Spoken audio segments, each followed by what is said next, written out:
सुन रहे हैं त्रिलोकी रिकॉर्डिंग स्टूडियो दिल्ली से। राजू बाबू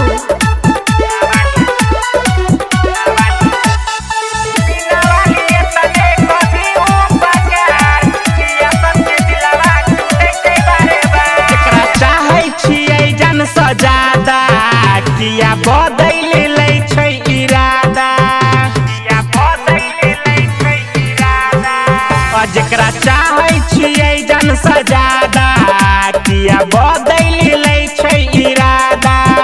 साथ छोड़ दै छै मुँह मोरा लै छै, साथ छोड़ दै छै मुँह मोरा लै छै। किया भूल जाय छै हमर प्यार, बिना वाली इतने कदी उपकार। किया हमर दिलवा टूटे छै बार बार, बिना वाली इतने कदी उपकार। किया सबके दिलवा टूटे छै बार बार, बिना वाली बिना वाली बिना वाली इतने कदी उपकार। किया सबके दिलवा टूटे छै बार बार। झूठो के दिल सब लगाबै छै मैया, तैयो नहीं प्यार के निभाबै छै मैया। जेकरा पर हम जे करिए भरोसा दत दै छै बेरी बेरी धोखा। झूठो के दिल सब लगाबै छै मैया, तैयो नहीं प्यार के निभाबै छै मैया। जेकरा पर हम जे करिए भरोसा दत दै छै बेरी बेरी धोखा। कोई नहीं दै छै माने दान तनी दियो ना ज्ञान, कोई नहीं दै छै माने दान तनी दियो ना ज्ञान। तनी करू ना अहाँ चमत्कार, बिना वाली इतने कदी उपकार। किया हमर दिलवा टूटे छै बार बार, बिना वाली इतने कदी उपकार।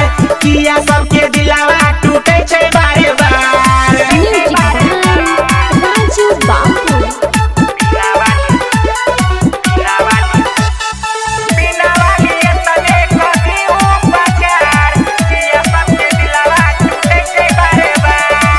केकरा से कहिए मैया कहियो नहीं रूठै, बनाबू ऐसन जोड़ी दिले नाही टूटे। अपना कृपा करे गे मैया, सातो जन्म तक साथ नहीं छूटे। केकरा से कहिए मैया कहियो नहीं रूठै, बनाबू ऐसन जोड़ी दिल नहीं टूटे।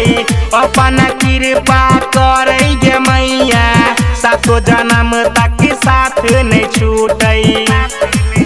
राइटर ललित राजा संगे कहे छै राम शरण, राइटर ललित राजा संगे कहे छै राम शरण। गे त्रिलोकिया के सुन ले पुकार, बिना वाली इतने कदी उपकार।